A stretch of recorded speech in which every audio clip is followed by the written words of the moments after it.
एक समय की बात है। एक शिष्य अपने गुरु का बहुत सम्मान करता था। गुरु का भी उस शिष्य से बहुत गहरा लगाव था, लेकिन वह शिष्य स्वभाव से बहुत सुस्त और आलसी था। वह अपनी पढ़ाई के प्रति बहुत लापरवाह था। वह अक्सर आज के कार्यों को कल के लिए टाल देता था और किसी भी तरह की जिम्मेदारी से भागने की कोशिश करता था। अपने शिष्य के इस आलसी स्वभाव को बढ़ता देख गुरु और भी चिंतित हो गए। उन्हें चिंता होने लगी कि कहीं मेरा शिष्य अपने आलस्य के कारण जीवन संघर्ष में पराजित न हो जाए, क्योंकि गुरु जानते थे कि आलस्य में ही जीवन संग्राम करने की सारी शक्ति है। आलस्य व्यक्ति बिना कोई कर्म किए फल पाने के बारे में सोचता है। वह शीघ्र निर्णय नहीं ले पाता है और यदि ले भी ले तो उस पर अमल नहीं कर पाता है। ऐसे व्यक्ति को अपने आसपास या आसपास के वातावरण का भी पता नहीं चलता। गुरु ने अपने मन में अपने शिष्य के इस सुस्त स्वभाव को खत्म करने के लिए एक योजना बनाई। एक दिन गुरु ने शिष्य को एक चमकदार सफेद पत्थर दिया और कहा, मैं तुम्हें 2 दिनों के लिए इस जादुई पत्थर का एक टुकड़ा देने जा रहा हूं। इस पत्थर से आप जिस लोहे की वस्तु को स्पर्श करेंगे वह सोने में बदल जाएगी। तुम इन 2 दिनों में जितना चाहो उतना सोना बना सकते हो, लेकिन याद रखना, अगले दिन सूर्यास्त के बाद मैं तुमसे यह जादुई पत्थर वापस ले लूंगा। शिष्य इस अवसर को पाकर बहुत खुश हुआ। वह शिष्य पहले दिन कल्पना करता है कि जब उसके पास बहुत सारा सोना होगा तो उसका जीवन कितना अच्छा होगा। वह कितना खुश, प्रसन्न, समृद्ध और संतुष्ट होगा। उसके पास इतने नौकर चाकर होंगे कि उसे पानी पीने के लिए भी नहीं उठना पड़ेगा। उसने योजना बनाई कि जब उसके पास ढेर सारा सोना होगा तब वह एक बहुत ही आलीशान घर बनाएगा, जिसके सामने एक बहुत ही आकर्षक बगीचा होगा, जिसमें वह हर शाम को घूमेगा। वह अपने लिए एक बहुत अच्छी गाड़ी खरीदेगा। उसके कई अंगरक्षक और नौकर होंगे और उन सभी को आदेश ही देना होगा। यह सब सोचते हुए वह उस रात सो गया। फिर अगले दिन सुबह जब वह उठा तो उसे अच्छी तरह याद आया कि आज लोहे से सोना बनाने का दूसरा और आखिरी दिन है। उसने अपने मन में पूरे निश्चय के साथ संकल्प लिया कि आज वह गुरुजी द्वारा दिए गए जादुई पत्थर का लाभ अवश्य उठाएगा। उसने निश्चय किया कि वह बाजार जाएगा और वहां से लोहे की बड़ी बड़ी वस्तुएं खरीदेगा और उन्हें सोने में बदल देगा। पूरा दिन बीत गया, पर वह सोचता रहा कि अभी तो बहुत समय है, कभी भी बाजार जाकर सामान ले आऊंगा। यह सोचकर दोपहर हो गई, इसलिए उसने निश्चय किया कि दोपहर का भोजन करने के बाद वह सामान लेने निकलेगा।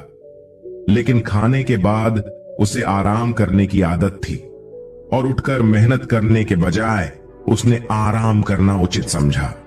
लेकिन सुस्ती से भरा उसका शरीर जल्द ही गहरी नींद में खो गया और जब वह उठा तो सूर्यास्त के करीब था। अब वह तेजी से बाजार की ओर भागा जा रहा था, लेकिन रास्ते में उसे गुरुजी मिले। गुरुजी को आते देख वह समझ गया कि गुरुजी पत्थर लेने आ रहे हैं। जैसे ही गुरुजी उसके पास पहुंचे तो वह उनके चरणों में गिर पड़ा और गिड़गिड़ाते हुए उस जादुई पत्थर को अपने पास रखने की याचना करता रहा। गुरुजी, एक दिन का और समय दो। लेकिन गुरुजी नहीं माने और पत्थर ले गए। उसी दिन शिष्य का अमीर बनने का सपना चकनाचूर हो गया। लेकिन इस घटना से शिष्य को एक बड़ी सीख मिली। उन्हें अपने आलस्य पर पछतावा होने लगा। उसने समझा कि आलस्य उनके जीवन के लिए एक अभिशाप है। उसने उसी दिन प्रण लिया कि अब वे अपने काम से कभी हार नहीं मानेगा और अपने आप को एक मेहनती, सतर्क और सक्रिय व्यक्ति बन दिखाएगा। दोस्तों, काम को टालना एक आदत है और ये आदत हम खुद बनाते हैं। आदत एक धागे की तरह होती है जिसका एक आवरण आसानी से टूट जाता है, लेकिन अगर एक ही धागे को कई बार लपेटा जाए तो उसे तोड़ना मुश्किल हो जाता है। ठीक इसी तरह किसी बुरी आदत को शुरुआत में बदलना आसान होता है, लेकिन महीनों या सालों बाद उसे बदलना बहुत मुश्किल हो जाता है। फिर अगर आप अपनी आदतों को बदलना चाहते हैं तो आपको लंबे समय तक प्रयास करना होगा। समय और धैर्य के साथ मनुष्य अपनी आदतों का गुलाम है। हमारी आदतें हमें बनाती और बिगाड़ती है। हमारी आदतें कितनी शक्तिशाली है और वे हमें कैसे नियंत्रित करती है। दोस्तों, अगर हम अपने आसपास देखें तो लगभग हर व्यक्ति को अपने जीवन में कई बड़े मौके मिलते हैं, लेकिन उनमें से ज्यादातर लोग अपने आलस्य और मेहनत न करने की आदत के कारण उस मौके को गवा देते हैं और फिर जिंदगी भर पछताते रहते हैं। लेकिन इनमें से ज्यादातर लोग भी अपनी असफलता के लिए अपने आलस्य और कामचोरी को जिम्मेदार न मानकर अपने माता पिता, स्थिति, आर्थिक स्थिति, भाग्य आदि को दोष देकर अपनी आलस्य को छिपाने का प्रयास करते हैं और फिर ऐसे लोग अपने भाग्य और परिस्थितियों को कोसते हुए बिना किसी सफलता और आध्यात्मिक सुख के इस दुनिया को अलविदा कह देते हैं। आइए थोड़ा और गहराई से समझने की कोशिश करते हैं कि हम अपने काम को क्यों टालते हैं।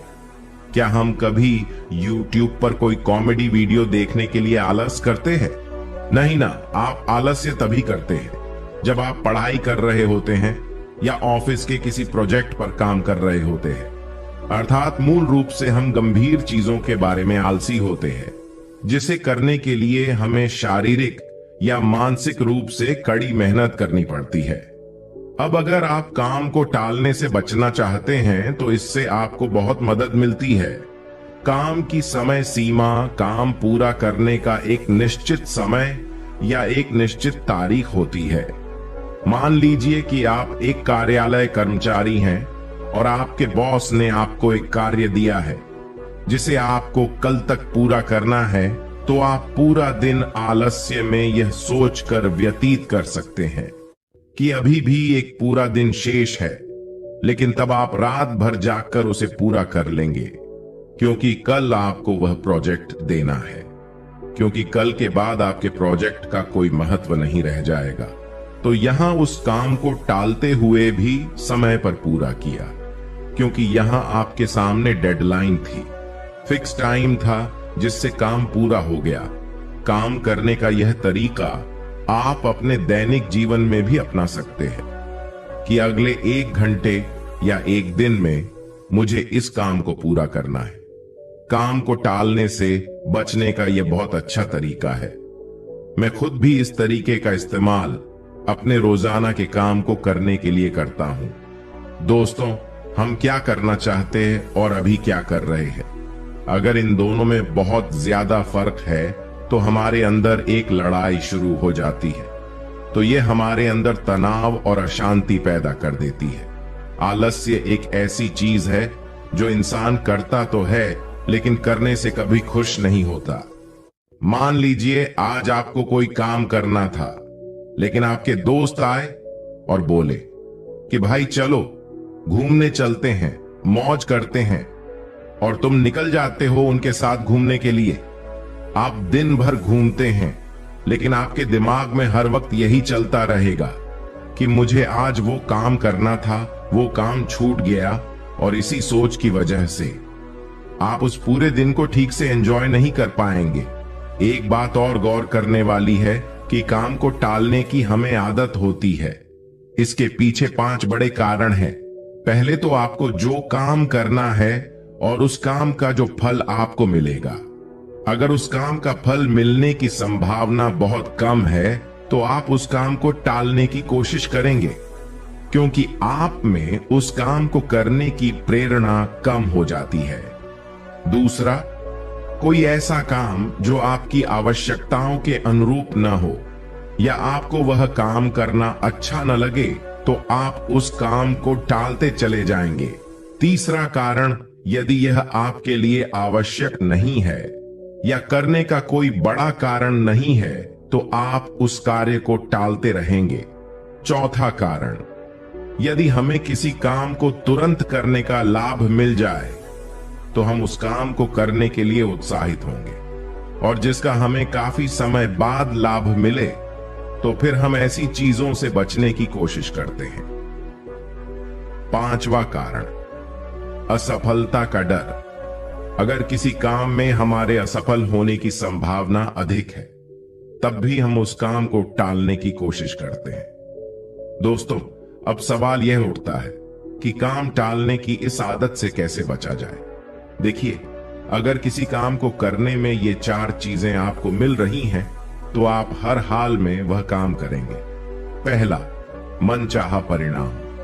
दूसरा, आपके पास उस काम में सफल होने के पूरे चांस हैं। तीसरा, जो अभी लाभ मिल रहा है, काम करने के बाद आपको अधिक लाभ मिलना शुरू हो जाएगा। और चौथा, जब काम का फल तुरंत मिल जाए या काम खत्म होते ही आपको फायदा